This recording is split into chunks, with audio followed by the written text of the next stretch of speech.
Good afternoon and welcome. Welcome indeed, yes, to another edition of the Mark Moses Show podcast. As we're always broadcasting from the Anidjar and Levine Accident Attorney Studios. Take back control of your life. Call them today. Yes, it's Anidjar and Levine Accident Attorneys. And joining me right now is a very, very hard-working man here on the Space Coast. I saw him in person a couple months ago at a postseason Eau Gallie football game against Merritt Island. Yeah, he does a great job with his Queen Media. He is Cody Queen. Cody, how you doing today? Mark Moses, good being on today. You know, I do want to say something. When I first started going into sports media, I remember you having me on. It was my first interview I have ever done outside of ESPN Savannah. I don't even want to go back and look at it. I was talking to BSN the other day. I was like, I know I stutter a lot because I had a big stutter back in the day, and it was very nervous, but you were great, before, just like you are now. I appreciate those kind words. And I'm trying to think, so what year do you think this was? Like, oh man, 2018 maybe, a long time ago. Yeah, for our viewers and listeners right now, Cody did a great job where he was up there in Georgia. I think it was ESPN Coastal. Yeah, ESPN Savannah and Coastal. We had a bunch of stations from Hilton Head, South Carolina, the Okefenokee, Waycross, Brunswick, Savannah, all that. So yeah, because your colleague Ben Troop, who I know you're good friends with, does Gator coverage all the time. So I know that's how we connected. What were we even talking about? Was it NFL? I don't even remember what we were. For us, I think it was Jaguars, because at the time I was going to every Jags game. It might have been the Jalen Ramsey days and all that. You know, good times. You know. So I think I was there all the time, and back home, you guys have always been connected to me, even though whenever I was gone, even when I was in Colorado. So I think we linked up. We talked mainly about Jags. I think pretty sure. I think we got to find this audio. That's what we need to do. We need to work on this. All right. Well, you're wearing the Eau Gallie shirt, right? Yes. So you help out. What do you do exactly with Eau Gallie High School? I got to hear this. When I first moved back, I wasn't doing anything. I dabbled at like Savannah State and stuff like that, and I coached a long time in Georgia. And I was just hanging out. I was not expecting to get into sports at all. I just moved back in 2021, was going to retire and do nothing and let the leagues around here take control of my son. He's a senior now there. And I played ball there and everything under OS and everything. And I ran track there. And I was back. I was just staying in Rockledge for like a staycation type of thing. And OS calls me, goes, "Hey man, we have an announcing thing that's going to pop up and we need more coaches. Are you interested in doing anything?" I was like, "I'll coach and announce." And he's like, "All right." So I started O-line at first 1 year. And then at the time I just moved back, I was a single dad. So halfway through, I had to tell Chris Sands, was like, "Hey man, I got to take care of my daughter. She's having a hard time being away from like Georgia and everything." Yeah. Completely understanding. He was like, "I got you, man." I was like, "But I can still announce and do all that stuff." And when I come to practices, if a coach is missing or something, I can rarely kind of plug in. But they pretty much just allow me to be around anything that they have out there and put my 2 cents in. See the boys put in work for football, to baseball. Now we're into softball. So almost anything that they need me for, I'm there. I live down the street now. Todd O's is one of good figures of me when I was growing up. I had no father growing up. So Todd O's has been linked to me since I was young. So that's what happened with me and EG when I first came back. I was not planning on it. My son was still in middle school. I was not planning on anything with high school. It was literally within weeks, Todd O's calls me. He finds out somehow, calls me. He was like, "Hey, man, we need you over here." I was like, "All right, I'll come over." That's really cool. We're here with Cody Queen. And look, I saw you in action when I was in the booth where, look, PA announcing is not easy. I have tried it. I don't like that type of pressure. You can't like, "Hey, I got to go to the bathroom real quick." Oh, no, you have to be on top of it, right? Then you're play-by-play. So I want to ask you this. You look back at that football season where they had a magical season. It fell short in the playoffs, but what was that like seeing every single game of the Commodores last season for football? It was eye-opening from Icy Joe getting hurt at the beginning of the year, literally like 5th play on the season. And a lot of us, even the coaches, were like, "We'll see how far we can take this thing." And we went further, way more than the community really thought we did without a quarterback. We were running Wildcat with X, and then you have X squared, which is you got Corbin who's going to run the other way. Which the only thing I really think we were missing was that quarterback. We could have made a vying for state this year if we would have had Joe. This year, which is now, this year is going to be very dangerous. You got a lot of Coco players coming in, but last year was more just since it was my son's senior year and X's and everybody. The main thing was quarterback going down and the grit we had, but we didn't play Melbourne. So the whole thing was unfinished business is what it felt like last year. From what the team is feeling, it's unfinished business. That's exactly what it felt like last year. You talk about X, Larice, going to Oregon. Dude, it was funny. I had him on last summer before the season, and, he's talking about, all right, I want to play defense, defensive back, and that's where he's going to go to Oregon. He's an athlete. Dude, I don't think him being a Wildcat quarterback for the whole year, that wasn't part of the plan, right? For him to do any of that stuff. No, he not at all. That's a credit to the coaches that we have. Like the defense is going to be good. We have 2 defensive coordinators that are amazing. Ramos is great and Hall is amazing. So the defense is going to be good. 2 high safeties, the Saban's defense. So we knew we were going to be good there.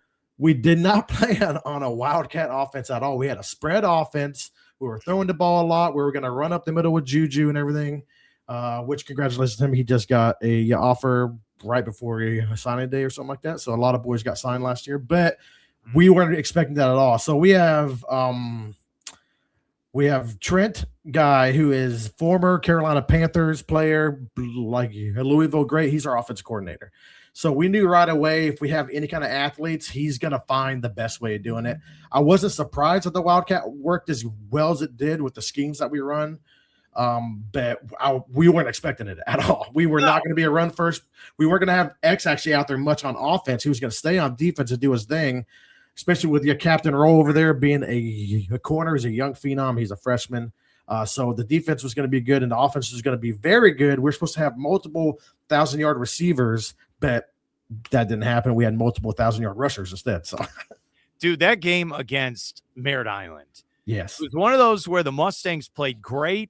They're in the game. They had some momentum right before half, and then all of a sudden, just this. And I know Coach Sands disagrees with me on this. I go, look, it's kind of a Hail Mary play where he just threw it out 50 yards. They catch it, backbreaker, game over. Yeah. Like, oh my, dude, I think Larice is one of the best players I've ever seen here in Brevard County. Now, they've had some great players in this area. They really have. What he did on offense and defense, one player making the difference, I think he's one of the best of all time. How do you look at him, Cody? He's up there. Reggie Nelson's definitely up there, too. I played against him as like a freshman, I think. Remember, by the time he got to Florida, Reggie was, I think, about 20. He went to JUCO a little bit. So he was a little older in high school. So that was always what made him a little better. That's what made Reggie a little better. And he was just a phenom. X was already in Oregon. He was on Oregon in campus after Christmas at 17, I think. So he's a little bit different talk, like you're saying. Raw talent. He went straight to Oregon, and he's already fitting in very well. Try to get accumulated all the way out there. He's already like, it's like that. It's because Manny, as you know, has been training him since he was young. It's nothing that he's not really almost done yet. There's nothing that he hasn't been prepared for since he's been playing for the Ducks when he was younger. So his mindset alone, I don't know Reggie like that or anything like that. But from me seeing the kid grow from a freshman, when thinking like, hey, man, I am this good, he had a moment for like, yeah, I swear to God, it was only 2 weeks. 2 weeks as a freshman. That's all he had. And then he got into the system, and then right away he knows that's not the way you're supposed to do it, and his dad knows he's not supposed to do it, and right away he became accumulated professional within like a few weeks of like practice, and which is insane for a freshman. So the maturity and the athleticism of him alone is insane. From him returning kicks to picking people off, from running people over to juking people over. He's probably the best that we've seen in the 2000s at least. I don't know enough history of it, so these old guys are going to jump on me, especially these old EG guys and Melbourne guys, that know from like teams from the 60s and stuff that were beasts. in the 2000s, I think Xavier Larice is probably the best escape man. And look, and what you said to start that answer, hey, I played against Reggie Nelson, right? So you're like, don't think you're some young buck either, all right? It's been a minute. I ran a kick. I remember I ran a kick, and he obliterated me. It's the first time I had like my bell rung. That's when I knew it was different, dude. I was like, this is different. And we weren't very good back in the day, so we were playing a very good Palm Bay team that were steamrolling everybody. So pretty dangerous when you realize how good those guys are at all ages. Like, they've always been that good. So, and I heard Reggie's was definitely one of them, and I saw it firsthand. We're with Cody Queen. We're talking high school football here on the coast. So what's interesting is Chris Sands, who's a great guy, did an amazing job. Now that Coco lost their coach, they're still in the process as of this minute looking for a new coach. Chris Sands is the elder statesman with the longest tenure of any job here in Brevard County. What? I never, Ryan Schneider he did a phenomenal job. I wish him all the luck there at MCC. Dude, so did you ever think Chris Sands would be the elder statesman at one job here in the county? No, I did not. It's not because of anything. It's because jobs like that don't get open very often. So they usually, if you're in that Coco job, you're there forever. I did not think we were going to be this kind of a powerhouse lately, but you got to think who we got. We got a bunch of old FAMU players out there just grinding kids, and the kind of coaching that's different out here, it isn't, for the lack of better words, a bunch of ass chewing or butt chewing, you know. By the time you get up to varsity, they're already expecting that you should have your stuff together, and they treat it pretty professionally without degrading the boys. You know what I mean? Like, when you go to places that they're still trying to develop athletes, a lot of the athletes that we're getting these days, their parents have taken it so serious since through the years. They're coming up being great, and they're being very coachable. And so it doesn't surprise me that he's getting kids like that who want to be ready for this type of coaching. So he barely even has to, because I know it from firsthand, people will sometimes get upset how we're getting all these players. He doesn't even like mention anything. They just come because they see. So I thought he was going to be around a while, but I thought Schneider was going to be there a very long time. I agree. All right. So if there's no wrong answers here. You look at that MCC where Schneider jump ships, he goes there. Yeah. What are the expectations now for that? Because I think, hey, we want to win. Do you got the numbers on how much they're paying them? No, I don't either. So it depends how much they're paying them state championship. And he brought coaches with him. My boy Franco, I think he went over there, the offensive coordinator for Coco. He took him with him. As far as I know, Franco, don't kill me. He is my boy. Don't hurt me. If you haven't, let me know. But from what I've seen on Facebook and everything from the other conversations, pretty sure he's taken some quite a good, talented coaches with him. So, I mean, if you're getting all your talented coaches over there with you, I'm saying pretty quickly they're wanting success. So, yeah. And look, you went out, you got a 3-time state championship coach. Yep. This is not, I hope we go 6-5 in year one. And, maybe, no. They wanted, and by the way, he's got 5 rings. So he's got 2 as a defensive coordinator for like St. Aquinas, right? I think they beat Vieira one year actually in the state championship, maybe. And so he's got 5 of them, dude. Like, it's insane. That is wild. That really is. Fistful, man. And I think Coco's going to be just fine. Yeah, fine. Yeah. Then when they lost John Wilkinson, who won state championships, they bring in Schneider and they just keep it going. Look, we have to see who the coach is going to be, Cody, but I still think that, look, they're still going to be a powerhouse. Okay. Yes. That's exactly what it is. And that's the thing with EG. They're not going to let up stepping on the neck. So, and if we do, Coco will take over and get number 1 just like that because they're Coco. Because they are Coco. They are that good. Doesn't matter who their coach is. A lot of people will say that. It matters to a point, but you're still Coco. You're going to get the boys. You're going to get the players. You're going to be good. You're going to be going to probably Final Four next year with a brand new head coach, which is insane, but that's Coco. When you go to Coco High School, just walk by the front of the football stadium and you see all the championships and the banners. It is an institution of winning. Yes. Exactly what it is. Tell us about Queen Media and what you guys are doing exactly. So when I moved back, I wasn't going to do anything. I was done doing sports stuff. I wanted to be a fan again. Took years of people talking to me, do stuff, maybe do a podcast. I didn't really want to get into that. Facebook once, I messed up my stuff. So I just kind of got discouraged from that. A lot of people were telling me to do a website. I was like, let me look into, because that's how I started my career. I was like, let me look into that. Found out that I loved it. So we started doing thequeenmedia.com. And my wife also does a sports photography. So if you want to do any kind of sports photography like that, so she does on the side. It's called Stormy Lee Photography. But mostly we do Queen Media news on the Space Coast, which is just normal stuff. Like we just have a burn ban going on right now. We have something up about that.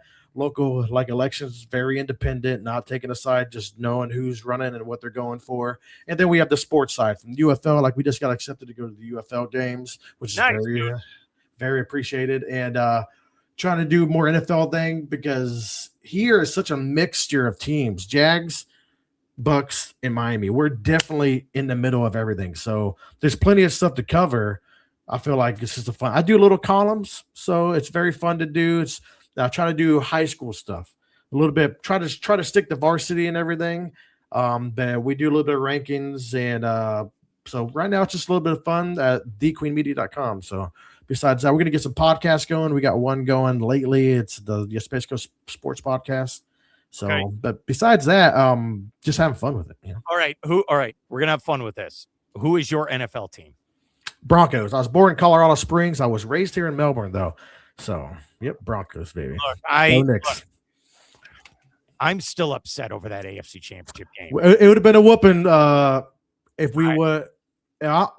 I still think it would have been a whoop because Seattle's that good.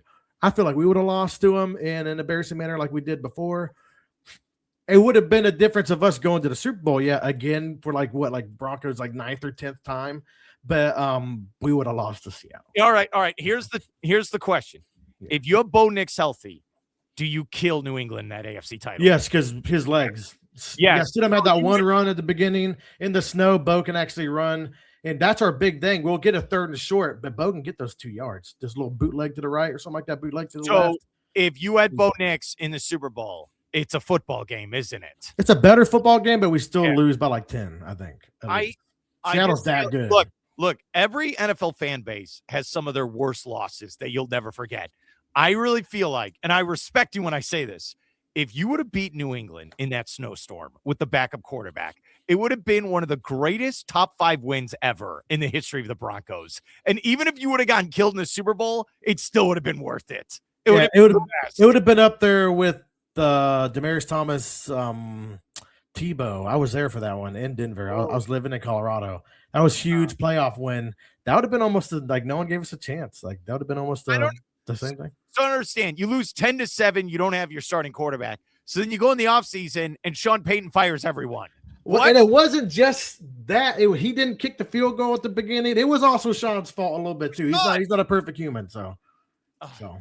Look, it was not good. All right. No, and I know you have to look. Do you feel like though you have a bright future with the Broncos? Yes, completely. Pat Surtain's still going to be healthy. I'm predicting us to get. I just want a linebacker, and as long as he's from the SEC or Georgia, I will take it for a Broncos. But I mean, I'm okay with picking this late. I'm okay with playoff games. After Peyton left, it was doomsday. So it was a decade, which is unheard of for the Broncos. A decade not winning any playoffs. It was like having Kyle Orton all over again. So. All right. And you know about Kyle Orton, brother. I do. I like Kyle Orton. Oh, yeah. All right. We'll end with this. This is the debate question, and there's no wrong answers here. Mm-hmm. You brought up, you live in this area with all these different teams and fan bases. All right, here's how I look at it. The Gators are number one. If I don't, I'm saying the Gators are the Gators are like the Dallas Cowboys from the standpoint. There are so many people that love the Gators in this state, and then there's also people who hate the Gators just as much. So Gators 1, Seminoles 2, right? And the Seminoles have been bad for a while now. They have, but people still loyal though, man. Yeah, they love this. So Gators, Seminoles. 3rd, I will go Miami Dolphins, even though they haven't won anything in about 25 years. But they still talk about 72, though. Yeah, there's so many fans and older fans that are originally from Miami who love the Dolphins with all their heart, but they've broken their Dolphins are up there. Then I would say, okay, so those are my top 3, and that could just be football. I think the Hurricanes, with what they did in the postseason, they can make a comeback where the Hurricane fans can start to show up again, right? Right. I have UCF up there. Dude, I went to a Miami game last year and no. You No, don't man. believe. They whooped NC State. It was like 5 people in the stands. Yeah. All right. UCF in Brevard County and in Orlando, there's such a gigantic alumni base that is young that if UCF ever was like completing, they were in the playoff, it would get even bigger, like just bigger and bigger. I think that's how I look. And then you'd have to say Buccaneers, Jaguars. I don't know. I know you covered Jaguars. I don't know. There are fans. No, so you're going no. All right. How do you look at that? I do number 1. I do Gators. Number 2, FSU. Number 3, I do. Believe it or not, I think I would do the Dolphins. Yeah, I would do the Dolphins. They are. You're right. If they talk about that. They still. The fans probably do too. Toast champagne every time someone loses every year. They still do that. And number 4, I would probably go the Heat. Oh, okay. So you're about the Heat, yeah. All right. When I moved here in 2013, and my parents are in Port St. Lucie, so like I would like go to West Palm Beach and Miami, and I still do from time to time. Yeah. When they had LeBron in Waiting Lodge, here's how I look at it. You go like Sebastian Vero down. It was all Heat fans. All of them. If you look up, because you do Orlando Magic, the most expensive tickets are literally like whenever the Heat come to town. Oh, it's insane. Have you ever been to that game before? No, I won't because it's too expensive. I like playing them. I like watching them play the Pistons for $7. Oh, okay. So you'll go with that. It is like when it's Heat Magic, it is like a March Madness because every one team scores, they cheer. Go. It is an awesome experience. I think, Florida Panthers in South Florida is growing, but the Lightning is the one here. Lightning is big. And because of Darius Butler on the Pat McAfee show, the Panthers are growing more in like a nationwide audience. But in Florida, I really think it's the Lightning for hockey because, shit. The whole league hates the Lightning. That's when you're doing pretty good. So the other one is because there's so many transplants. Then you will have, hey, I root for the Eagles. I root for the Bears. The Eagles is a big one down here. Yeah, you're right. Eagles is big. New England is bigger than you think with the Patriots. There are more New England transplants as well. The Giants and Yankees, we know why. Okay, it's just. There's a lot of Chicago fans, actually. Well, if we finally. Lately, I feel like I'm running into a bunch of them down here. I'm like, wow. Well, I'm number 1 on the fan base for that. So that's how it rolls around here. Cody, how can they follow you on social media? On Twitter, go to me, Cody_Queenie. On Instagram, go to Cody Queen 25, and on Facebook, just find us on Queen Media LC. That's where we're at. And I like you rock the mustache and you pull it off well. I'm growing my beard back, so watch out. Yeah, most men cannot pull off the Magnum PI. So I like that, dude. Okay, Cody, thank you so much for coming on. Have a great week, and I hope I can get you on again sometime. Yes, sir.